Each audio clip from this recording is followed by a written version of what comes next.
Tous ces états, le fait du jour. Eh bien, le fait du jour, c'est c'est une vidéo que nous avons vue et qui est une vidéo qui parle assez fort. Jean-Pierre Colombiès a exhorté les fonctionnaires de police à refuser d'obéir aux ordres du gouvernement Macron, qu'il qualifie de fondamentalement corrompus. Alors, c'est rare, effectivement, qu'un policier, alors je rappelle qu'il est policier à la retraite, qu'il a suivi un parcours très long et plutôt exemplaire, d'ailleurs. Il est entré à la police en 1984, il l'a quitté en 2018. Alors, Jean-Pierre Colombiès, on va parler, effectivement, du contenu de cette vidéo, et c'est assez rare, et même très rare, qu'un policier, comme un gendarme, bon, les militaires, c'est entre autres choses, c'est la grande muette, mais parle et incite effectivement. Alors, on vous laisse l'entière responsabilité de vos paroles, mais ce qui m'intéresse, c'est que vous nous rappeliez votre parcours de policier, parce que vous avez abordé les divers domaines. Alors, bonjour tout d'abord. Une petite précision juste technique, parce que cette vidéo effectivement a tourné à mon corps défendant de manière extrêmement importante, et on m'a présenté comme étant ex-patron de la PJ, ce qui n'est absolument pas le cas. D'accord. Pas du tout un ancien patron de la PJ, je suis même pas commissaire de police, j'ai jamais revendiqué quelques qualités, quelques fonctions qui n'étaient pas la mienne, j'ai jamais eu besoin de ça. Autre chose, ça a été également présenté comme étant une exhortation à la désobéissance. C'est pas du tout ça. Alors on va en parler si vous voulez. Ouais. Moi je voudrais d'abord que vous parliez de votre parcours. D'accord. Parce qu'on va revenir sur la vidéo, c'est clair. Mon parcours, effectivement, il est assez polymorphe, on va dire. Ouais. Puisque j'ai commencé comme inspecteur, c'était ma vocation, comme beaucoup d'autres dans les années 80, début des années 80, c'était l'enquête. Et donc j'ai eu effectivement un parcours très diversifié en brigade financière, brigade des stupes au Quai des Orfèvres, ensuite le SRPJ de Marseille, brigade criminelle, brigade des stupes, brigade d'atteinte aux personnes, où nous étions spécialisés dans les viols et les agressions sexuelles. Ah oui, les viols, agressions sexuelles, oui. Violences volontaires graves, comme les tentatives d'homicide ou même certains homicides, violences urbaines, donc on intervenait beaucoup dans les cités pour régler des problématiques de règlement de compte entre bandes, déjà à l'époque. Et puis ensuite arrive la police de proximité qui a complètement déstructuré la police de cette ville, de Marseille. Pour vous, c'est une mauvaise idée, la police. C'est une fausse bonne idée. Une fausse bonne idée. C'est-à-dire qu'on réinventait l'eau tiède. Ce Chevènement avait cru réinventer un concept qui existait déjà bien avant qu'il lui-même n'ait ses fonctions. Parce que déjà, depuis très très longtemps, les policiers étaient, je dirais, impliqués dans la vie du quotidien et vivant au milieu de leurs concitoyens. Puisque beaucoup de gardiens de la paix à l'époque à Paris notamment vivaient dans des loges de concierges. Enfin, c'est presque caricatural ce que je vous dis là, mais c'était une réalité.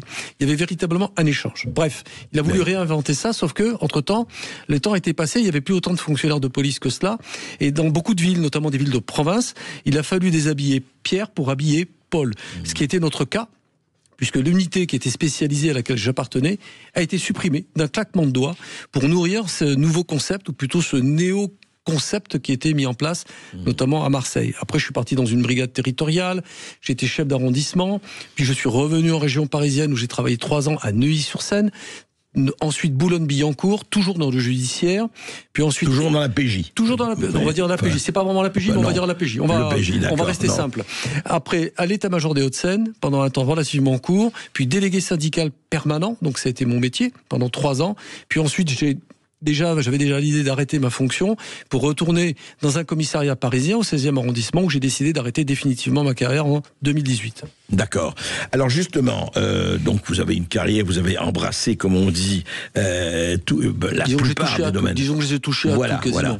Sans être un touche-à-tout, mais c'est très intéressant parce que ça va de votre expérience. Alors, qu'est-ce qui fait, alors parlons là de cette vidéo, vous avez dit, corrigez-moi si je me trompe, et c'est quand même fort, vous exhortiez les fonctionnaires de police à refuser d'obéir aux ordres du gouvernement Macron que vous qualifiez de fondamentalement corrompus, je reprends vos paroles. Vous dites, selon vous, les forces de l'ordre ne défendent plus les citoyens mais servent les intérêts d'une élite affairiste, une prise de position radicale qui vous a valu effectivement beaucoup de réactions, ce qu'on peut comprendre. Et donc, vous dites, voilà, pouvoir toxique, attention les jours sombres, violents troubles sociaux qu'on peut attendre, etc. Et d'ailleurs... c'est un peu l'actualité aujourd'hui.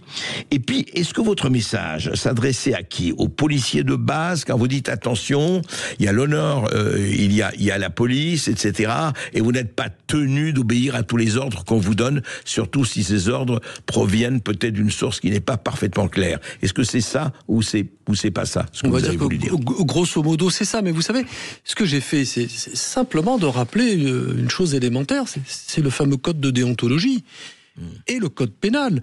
Les choses sont inscrites bien avant que je les ai développées dans cette toute petite vidéo. Du reste, c'est un coup de gueule, si vous voulez. C'est vraiment un coup de gueule, c'est un coup de colère, parce que j'ai considéré qu'il y en avait assez d'utiliser la police comme régulateur social et empêcheur de manifester pacifiquement. J'insiste là-dessus, parce que j'ai participé en tant que témoin à beaucoup de manifestations, que ce soit pendant les Gilets jaunes ou en tant que témoin policier, quand même. Non, témoin citoyen. Témoin citoyen. Témoin citoyen. Non, j'étais plus. Je voulais la précision. Non, vous faites bien de le faire. Non, j'étais témoin citoyen. Je voulais voir de quoi on parlait. Parce que je voyais sur les chaînes que passaient en boucle des images de violence, de confrontation systématique entre les forces de l'ordre et les fameux, entre guillemets, Black Bloc. Et je me suis dit, pour savoir de quoi on parle, autant aller voir sur place comment ça se passe. Effectivement, j'y suis allé. Et comme beaucoup, j'ai failli prendre des coups de matraque et du lacrymogène dans la figure. Et puis, j'ai vu comment le balai sécuritaire s'organisait sur le terrain. Je me dis, à un moment donné, il faut arrêter. Parce que ce que je voyais de la part des manifestants, notamment pendant les Gilets jaunes, au début en tout cas, je voyais des familles. Je voyais des gens comme vous et moi qui venaient pour porter leur voix, pour qu'on les écoute. Et on y reviendra, c'est fondamental. Parce que ces gens-là ne sont plus écoutés. Ils ont le sentiment, véritablement, qu'il n'y a plus de relais entre l'opinion publique et le peuple et leurs élus, leurs représentants. Parlons même pas d'élite. Ne parlons même pas d'élite. Mais leurs représentants qui sont chargés de porter leurs paroles. Il y a une distorsion réelle, concrète. Il faut aller voir ces gens-là. Il ne faut pas simplement se contenter de commenter de loin sur des plateaux télé ce qui s'y passe. Il faut aller voir ces gens-là. Il faut discuter avec eux. J'ai même croisé des Black Blocs qui m'expliquaient comment ils se débrouillaient pour mettre le feu tous les 100 mètres pour attirer les CRS et provoquer une charge de CRS qui allait elle-même s'opposer, non pas à eux, mais aux manifestants. Et ça, tout ça, pour moi, c'était, si vous voulez, inentendable au bout d'un moment. Mais je réagis là, comme beaucoup de citoyens. Je réinvente, ou je n'invente rien, ou je n'apprends rien à pas grand monde, si vous voyez ce que je veux dire. On sait très bien ce qui se passe. Non, mais quand même, parce que ce que vous dites quand même, qu'il y a une mécanique qui s'est mise en place, et que ce qu'on voyait à la télévision ou entendait à la radio n'était pas forcément ce qui se passait sur le terrain. Alors, déjà d'une part, mais aussi, et comme je l'ai rapporté sur d'autres antennes à cette époque-là, je vous remercie de me donner l'occasion de le rappeler. J'ai dit et indiqué et rappelé, notamment sur la plage de Facebook sur laquelle j'interviens très fréquemment, j'ai rappelé juste une chose essentielle, parce que beaucoup pensaient que parce qu'on leur donnait un ordre, je dirais, de charge, par exemple, tout était permis. J'ai juste rappelé une chose essentielle, fondamentale, qui est dans le code pénal, qui est dans le droit, c'est que chaque acte individuel, vous en êtes responsable. C'est-à-dire que quand vous vous attaquez à une personne qui est sans défense... Que vous soyez policier ou pas, gendarme ou pas. Exactement, force de sécurité, on va dire force de sécurité. Absolument. Et que vous commettez individuellement, je dis bien, quelque chose qui est répréhensible. Il ne faut pas s'étonner que la justice vous poursuive. C'est tout ce que j'ai voulu dire.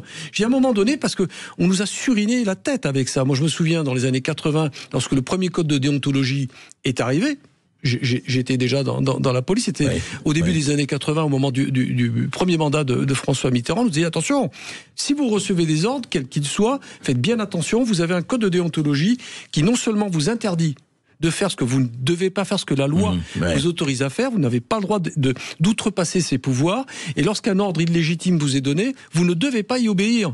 C'est pas moi qui le dis, c'est dans le code. C'est dans le code de déontologie. On est bien d'accord, donc tout ça est un rappel. Maintenant, une fois que vous avez des autorités politiques qui piétinent ces concepts-là, liés directement aux libertés publiques, je trouve qu'il y a un danger, il y a un problème, dont la première conséquence est évidente, c'est de provoquer une fracture irréversible entre des forces de l'ordre qui, au quotidien, défendent les citoyens. Parce que c'est pas que ça, la police.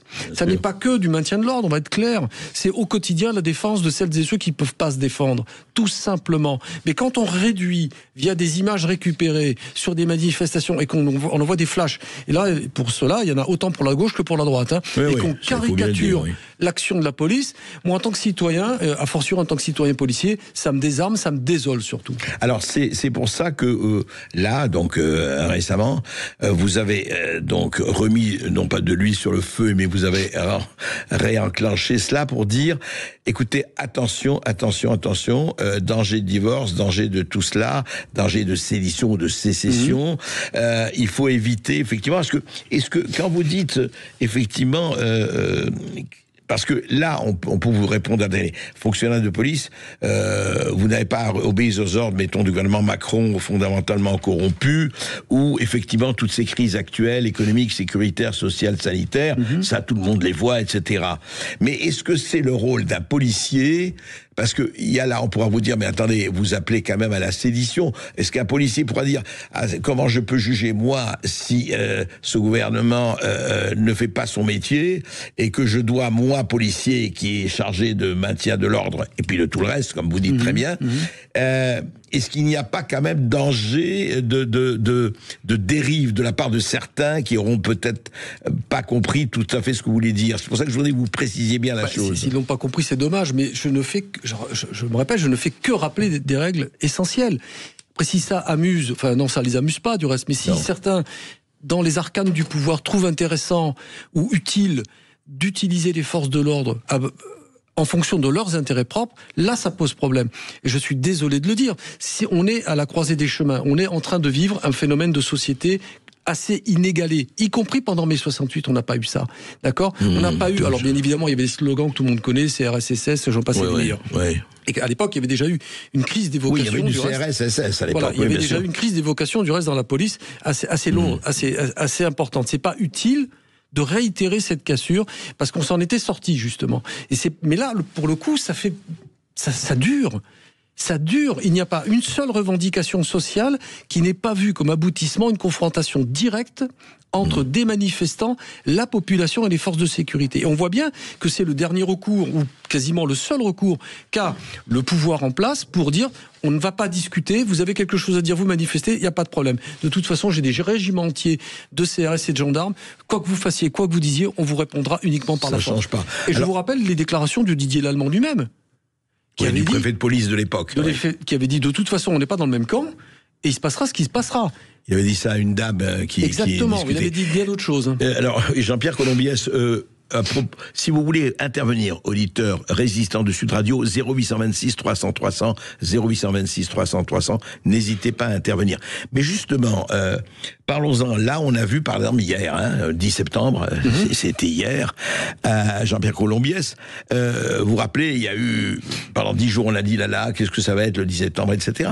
Mais l'impression qu'on a eue, alors encore une fois, nous n'étions pas sur le terrain, enfin, personnellement, mais il y avait des gens qui y étaient, on a l'impression qu'il y a eu effectivement casseurs d'un côté, avec toutes les dérives des casseurs, CRS de l'autre, et que ça s'est réduit, je caricature évidemment de manière forte et peut-être un peu simpliste, mais on a l'impression que justement les Français, et Dieu sait si les Français ont des choses à dire, et on le dit tout le temps ici à l'émission, à la radio, et on a l'impression que les Français sont en parenthèse et que c'est un affrontement entre CRS, gouvernement d'un côté, et je dirais Black Bloc ou autres casseurs ou gauchistes ou wokistes de l'autre. Ou casseurs opportunistes, tout simplement. On ne va pas être naïf. On sait très bien que les grandes manifestations, les grands mouvements populaires sont aussi l'occasion, très souvent, trop souvent, pour que des casseurs viennent profiter justement de ce trouble, de ce désordre, pour casser des magasins. Enfin, ceux-là ne sont ni Black Bloc, ni manifestants, c'est juste des voyous, pour être clair.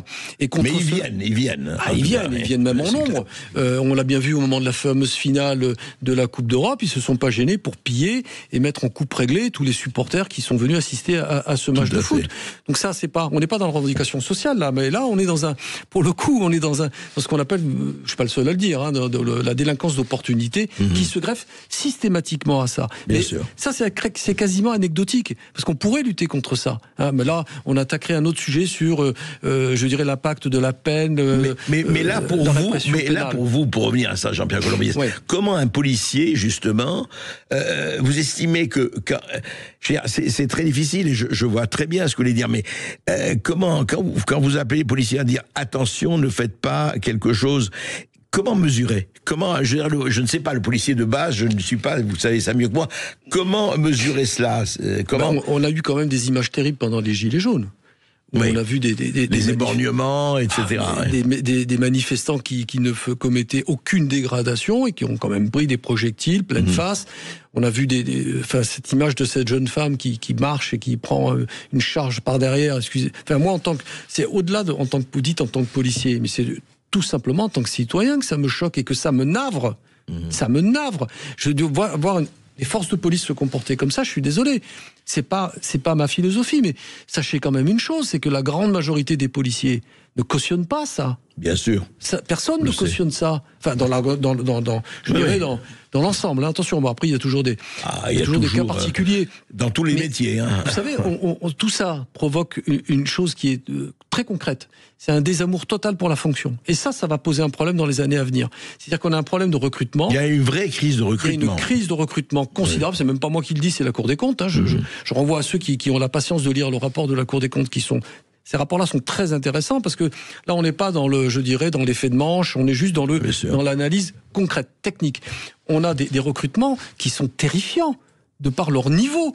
Donc vous recrutez à peu près quasiment n'importe qui, vous les formez un peu comme on peut, vous avez une formation judiciaire qui est quasi réduite à peau de chagrin. Il faut savoir que quasiment aucun, enfin très peu de policiers nouvellement recrutés ne veulent travailler en judiciaire. Alors tout ce que je dis, là, si vous voulez, dans les faits immédiats, ça ne sera pas nécessairement tout de suite visible. Mais on verra les conséquences sur les années à venir. Et quand vous avez un déficit de vocation à tous les niveaux, que ce soit pour entrer dans cette administration ou pour en plus exercer des métiers très spécifiques, c'est plus tard qu'on va le voir. Cela dit, je vous invite à vous rapprocher de certains magistrats si vous en connaissez, et vous verrez si ce que je dis est juste un effet rhétorique. Pas du tout. Les magistrats s'en plaignent, il y a un véritable problème de qualité procédurale. Parfois, certains PV sont illisibles. Je passe même pas sur les fautes d'orthographe, je parle sur le sens. Donc c'est un vrai problème que nous avons, qui pour moi n'est pas simplement un problème technique, mais c'est un problème de société. Et à force d'appuyer là-dessus, on va vers une fracture qu'on mettra des années à résorber. Et c'est pas normal. Oui, mais alors est-ce qu'on résout cela? On voit bien, est-ce qu'on résout cela notamment en faisant un appel aux policiers en disant attention à ce que vous faites, d'obéir. Alors attention à ce que vous faites. Moi, on m'a toujours dit. Attendez, il y a même. On incite même à la dénonciation. Je vous le rappelle, c'est pas moi qui lis, c'est dans les textes. Si en tant que policier, vous assistez à quelque chose d'illégal, vous êtes tenu de le dénoncer. C'est pas moi qui l'invente pour la circonstance. C'est le code déontologie. Sur ce plateau, vous avez la gentillesse de m'inviter. C'est inscrit dans le code de déontologie. Alors, il faut savoir ce qu'on veut. On peut pas faire la morale d'un côté et sanctionner de l'autre quand justement il y a des dérapages. Et ce à quoi j'invite, c'est justement à tous ces fonctionnaires du terrain, de la base, je dis faites attention, votre responsabilité à vous sera engagée si vous dérapez. Même si celui ou celle qui vous a donné cet ordre-là vous laisse l'impression que vous pouvez tout vous permettre. C'est tout ce que je dis pas autre chose. J'appelle pas à la révolte, à la révolution dans l'institution police, juste à la responsabilité et au discernement et être en accord, ça vaut pour les directeurs d'ailleurs et pour les préfets, et être en accord avec la lettre et l'esprit. Et oui, et donc effectivement, vous le dites très bien, on en reparlera notamment avec vous de l'état, je veux dire, du paysage, je dirais, policier français et de ce qui peut se passer. Et Jean-Pierre Colombiès, vous, par exemple, vous seriez aujourd'hui ramené aux affaires, hein, disons. Je sais qu'aujourd'hui, vous êtes en théâtre. Affaires judiciaires ou je dirais affaires policières. Enfin, on dit, tiens, on a quand même besoin de gens expérimentés. Allez, venez un peu. Qu'est-ce que vous feriez? Je dis pas, vous êtes ministre de l'Intérieur. Hein. Je pense que ça n'en viendra pas. Encore que. Ah, vous savez, Dupond-Moretti rigolait quand on lui disait que vous serez ministre de la Justice. J'ai pas été grossier, je vous ai pas insulté, donc. Vous voulez pas, cette comparaison vous plaît pas vraiment? Elle ne me plaît pas du tout. Restons courtois. Alors restons courtois, d'accord. Non, mais effectivement, à faire quoi? Aujourd'hui, dans l'état dans lequel on est, avec le pouvoir politique qu'on a, et encore une fois, quand vous dites gauche ou droite, c'est pas le problème, qu'est-ce qu'on fait? On fait quoi? Une fois qu'on a dénoncé, une fois qu'on a dit ça, on fait quoi? Je veux dire, s'il y avait des choses à faire en tant que responsable, on fait quoi? Mais je crois que c'est même pas au niveau du ministère, c'est au niveau d'une présidence qu'il faudrait se placer, se situer. Oui, disons président de la République. Oui, tout à fait. On va faire de la politique fiction. Ouais. Il faudrait rebâtir énormément de choses. Mais dans votre domaine, dans le domaine sécurité, il faudrait arrêter cette politique spectacle. Je reviens, on pourrait en parler longuement, mais je pense à ces opérations XXL, par exemple, sur lesquelles je me suis exprimé en expliquant par A plus B sur certains plateaux que c'était du show, que c'était du cirque. Alors on m'a rappelez ce que c'était les opérations XXL. Voilà, dans les cités, on a envoyé des compagnies de CRS entières, on bouclait des quartiers tout entiers. Rappelez-vous cette scène assez terrifiante pour moi, où il y avait dans une cité, ça remonte à 2-3 ans en arrière déjà, ou même peut-être, je sais plus exactement. Vous savez, quand un gang de dealers avait organisé une sorte de fête foraine à l'intérieur de la cité avec une piscine et tout ce que vous voulez. La seule réponse qu'a trouvé le préfet à mettre en place, c'était de cerner la cité et d'empêcher toute entrée et sortie de la résidence par des cordons de CRS. Enfin, imaginez l'impact que ça a sur ces gens qui vivent là, qui sont déjà, excusez-moi du terme, mais emmerdés quotidiennement par des dealers, mais qu'en plus, on va cerner par des régiments de CRS et filtrer à l'entrée comme à la sortie. Est-ce que c'est une réponse sérieuse? Non. Donc déjà, en termes de méthodologie, il faudrait revenir à ce qui a existé, mais qui serait très compliqué financièrement et même techniquement à mettre en place, c'est une forme de police de proximité. Ça a été rayé d'un coup de plume par Nicolas Sarkozy en son époque. C'était une catastrophe parce que c'était fait n'importe comment au profit d'une politique de résultats et de chiffres qui s'est un petit peu délayée dans les années. Mais ça a été une vraie cassure et on le paye encore aujourd'hui. On en paye encore aujourd'hui les conséquences. Il faudrait revenir dans les quartiers. Mais alors là, je vous dis, franchement, je vous cache pas que ce serait un chantier colossal, titanesque. Il faut absolument renouer le dialogue, non pas avec les voyous, ne nous trompons pas de débat, mais avec des gens qui se lèvent à 5h du mat. Vous savez, ceux qui se lèvent tôt pour aller bosser, ceux-là, il faut les considérer, les prendre en considération. Et arrêter de les prendre uniquement pour des complices de dealers qu'eux-mêmes subissent. Parce que eux subissent une dictature au quotidien. Ne les laissez pas otages des points de deal et des dealers. Exactement. Ouais. Mais le problème aussi, et là ça déborderait bien plus que le ministère de l'Intérieur, c'est au niveau de la justice, au niveau de l'application des peines. Il faut arrêter de se dire aussi que la justice ne condamne pas. Vous savez ça, c'est de la rhétorique politicienne. Pour faire simple, quand vous avez un ministre de l'Intérieur qui dit oui mais c'est pas de notre faute, vous comprenez, les juges sont de gauche, ils font pas leur job. C'est faux. C'est faux, monsieur Berghoff. Il condamne même énormément, il condamne beaucoup.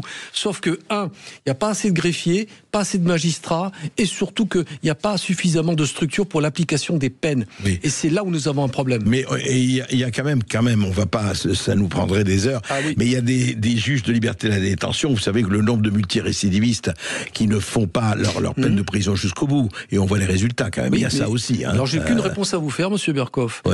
Et la loi. Si ces gens-là ou si ces magistrats sont des dogmatiques, ok, on peut l'entendre, on peut l'admettre, il n'y a pas de souci, je ne suis pas leur avocat pour le coup. Mais c'est qu'ils nous appliquent une loi qui est à leur disposition ou qu'on leur impose. Donc il faut commencer par là. On peut changer les lois aussi. On est bien d'accord. Donc ça nécessite d'avoir des parlementaires aussi qui ont l'honnêteté de mettre les choses à plat. Et là, c'est pas gagné. En fait, il faut remonter à toute la chaîne, il faut tirer tous les fils de la pelote. Tout à fait. Et c'est vrai que c'est un travail d'Hercule. Oui, mais c'est pas simplement policier. Hein. Oui, mais est-ce que ça ne va pas être totalement nécessaire de remonter jusqu'au bout? Oui. Alors moi, je veux bien, mais à ce moment-là, il faut commencer par le mode de scrutin. Par exemple, arrêter d'élire les députés à 2 tours. Si on faisait comme dans certains pays, avoir une élection législative à un tour, on aurait un visuel, pas à la proportionnelle, attention, parce que la proportionnelle c'est encore vicié comme système, puisque vous votez, c'est le cas de le dire, pour une liste, vous en connaissez pas la moitié des candidats qui se présentent. Je sais. Et les seconds tours, c'est pas ça, et on le sait, ça fait des marchandages, des magouilles et des apparentements, et on a vu les résultats dans les dernières élections. Et nous en vivons les conséquences au quotidien, notamment hier et pendant toutes les manifestations qui ont précédé. Il y a, quand vous discutez avec les gens, il faut parler avec les gens, pas simplement avec les délégués syndicaux ou les politiciens. Il y a un fossé énorme entre l'opinion publique, le peuple, on va dire dans sa globalité, c'est pas une insulte. Le peuple, c'est pas un gros mot. Et leurs représentants, ils ne s'y reconnaissent plus. Et ils ont le sentiment, qui n'est pas que virtuel, de ne plus être représentés, tout simplement. Et ça, c'est un vrai problème. C'est un problème démocratique, c'est un problème de société. Je ne suis pas le seul à le dire, entendons-nous bien, je ne suis pas Don Quichotte, j'ai aucune prétention, ni à faire la morale, et personnellement, je ne suis pas un parangon de vertu non plus. Donc il n'y a pas si vous voulez, il n'y a pas de prétention à mon niveau. Personne ne prétend l'être, et vous avez raison de non pas relativiser, mais dire ce qu'il faut faire. Pierre Colombias, on vous rappellera, vous avez voulu, je dirais, être un lanceur d'alerte ou un lanceur d'alarme. Non, mais c'est un coup de gueule. Voilà, mais c'est un coup de gueule. Mais les coups de gueule, ce n'est pas mauvais de temps en temps de les faire entendre. Merci. Et on se retrouve Merci à vous. Très très vite pour reparler de la police et de l'état actuel des choses.